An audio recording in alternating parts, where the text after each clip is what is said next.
मन को शांत कैसे किया जाए, ये एक बहुत इम्पोर्टेंट सवाल है जो सब लोग पूछते हैं।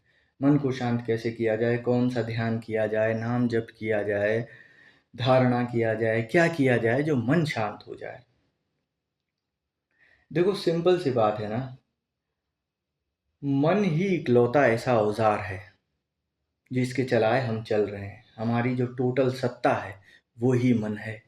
मन के अलावा और कोई सत्ता नहीं। आप ऐसा सोचते हैं आप और मन ये दो अलग अलग एंटिटीज़ हैं और आप उस मन को कंट्रोल कर लेंगे। जो कंट्रोल करना चाह रहा है वही मन है।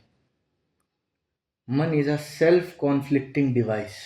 तो वो अपने भीतर एक ऐसा इल्यूजन क्रिएट करता है कि जिसमें वो ये दिखाता है कि मैं कुछ अलग हूँ एंटिटी और मैं मन को कंट्रोल कर सकता हूँ। जो पॉइंट ऑफ सेल्फ रियलाइजेशन बोला जाता है वो यही है कि आप एक बात को समझ पाते हैं कि you are not the mind,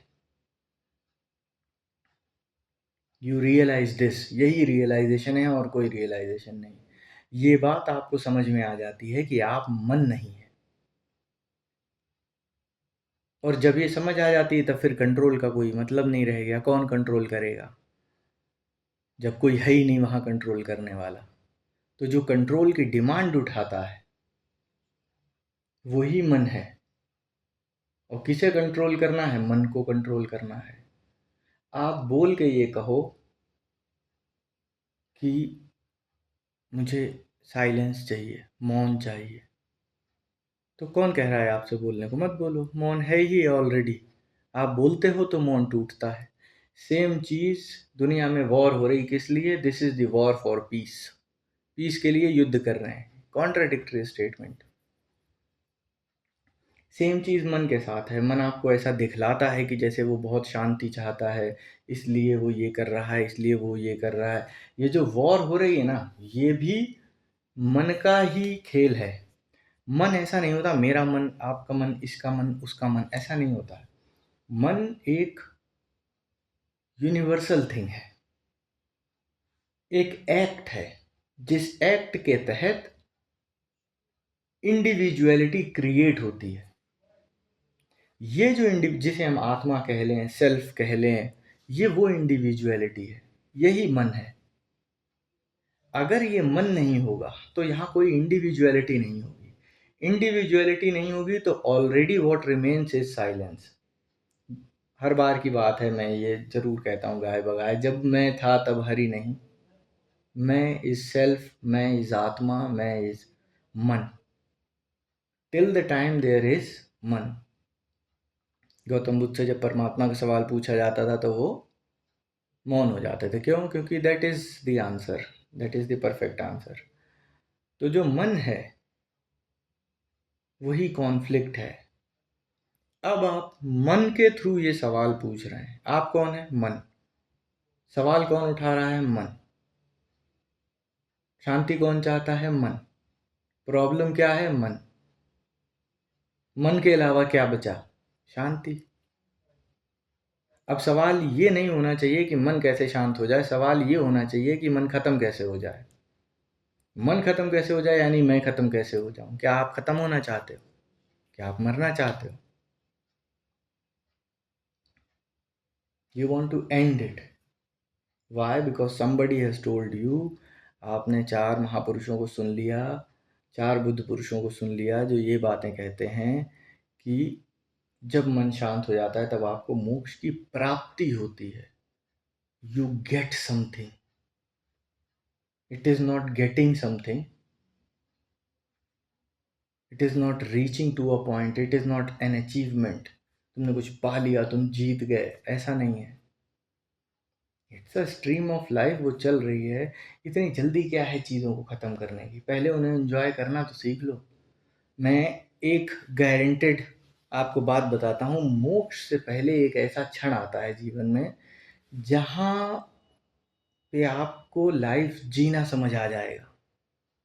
तब आप कहोगे oh shit, what the hell I was doing till now. अभी तक मैं कर क्या रहा था। आपको जीवन से तब प्यार हो जाएगा। आप किसी बाग में जाओगे ना, you will be able to feel कि ये पौधे मुझसे बात कर रहे हैं।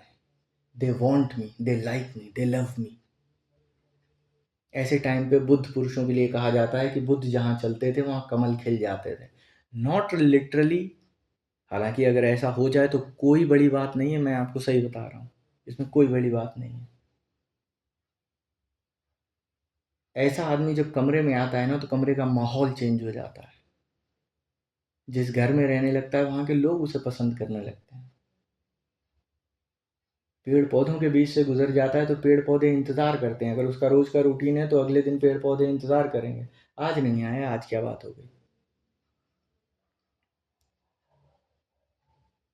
Then you realise God is love, love is God. तभी शायद जीसस ने बोला होगा।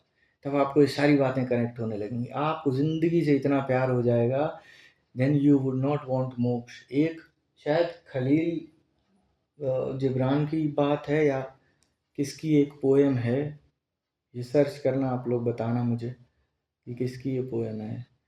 कि उन्होंने कहा कि मैं पता नहीं रवीन्द्रनाथ टैगोर की या किसकी, मुझे नाम नहीं याद है, बट वो लाइन मेरे को हिट कर गई। तो वो मुझे याद है कि मैं परमात्मा के दरवाजे तक गया उसे खोजता खोजता, लेकिन वहाँ जाके मुझे एहसास हुआ लाइफ के बारे में, यही पॉइंट जो मैं आपको बता रहा हूँ, शायद ऐसा ही कुछ रियलाइजेशन हुआ होगा। तब ज़िंदगी जीना समझ में आता है, जब बिल्कुल दरवाजे पे पहुँच जाती है कहानी। तब बोले मैं कुंडी को भी इतना धीरे से छोड़ कर आया कि खटक ना हो जाए, कहीं परमात्मा को पता ना लग जाए मैं आया और वो बाहर आके मुझे अपना ले। तो मैं धीरे से दरवाज़ा छोड़ा और कुंडी को छोड़ी और मैं वापस आ गया। एक और किसी राइटर ने बोला है कि I would like to be here again and again and again and again and forever again. तो वो एक ऐसा पॉइंट होता है जहाँ एग्जिस्टेंस से आपको मोहब्बत हो जाती है, आपको प्यार हो जाता है, और तब रेलगाड़ी अपनी सीटी बजा देती कि अब टाइम हो गया चलने का। Now it's time to go home. तो जो अभी आप भागना चाह रहे हो, मन को शांत करने की जो कोशिश है, वो सिर्फ इसलिए क्योंकि अभी आपको ज़िंदगी जीना नहीं आता है। आप हर मोमेंट से भागने की जल्दी में लगे रहते हो। दुख आया तो उससे भागना है। ये नहीं सोचते रोलर कोस्टर राइड, मेले में वो बड़े वाला झूला या वो नाव होती थी ऐसे स्विंग करने वाली, इस पे पैसे दे के हम लोग बैठते थे। Thrill is fun. ऐसे दुखों को, क्रोध को, जितनी भी बुरी चीज़ें आप गिन पाएँ अपने जीवन में जिन्हें आप बुरा समझते हैं, उनको एन्जॉय करना सीखो, उनको पहले जीना सीखो, उनसे भागो मत कि इसके अलावा कुछ और होना चाहिए। यही चीज़ तो तनाव पैदा करती है। एक जो रियलिटी कि अभी दुख है जीवन में, और एक वो फ़िक्शनल पॉइंट जो आप सोचते हैं कि ऐसा होना चाहिए था। अब इन दोनों के बीच में एक टेंशन क्रिएट हो जाएगा। इधर खींचोगे, वो आपके लिए प्रॉब्लम क्रिएट करेगा। तो ऐसे 2 पॉइंट मत बनाओ लाइफ में, जो रियलिटी उसके साथ रहो, जियो उसे, भागो मत लाइफ से। जब आप 100% लाइफ को जी लोगे, बादाम को पूरी तरीके से घिस के जब आप जी लोगे, तब वो जो लास्ट मोमेंट आएगा, जो वो लास्ट एक क्षण आएगा,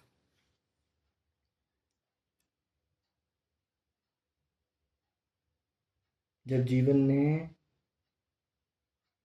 स्वयं को संपूर्णता में व्यक्त कर लिया होगा, then that point is silence. Silence दो थॉट्स के बीच का गैप नहीं है। Silence is the state of being, आपके होने का तरीका है। Then there is no reflection, then there is no retaliation. उसके बाद जीवन में कोई विरोध नहीं है। गाली आई और चटाक से आपने जवाब दिया, अभी ये जीवन है।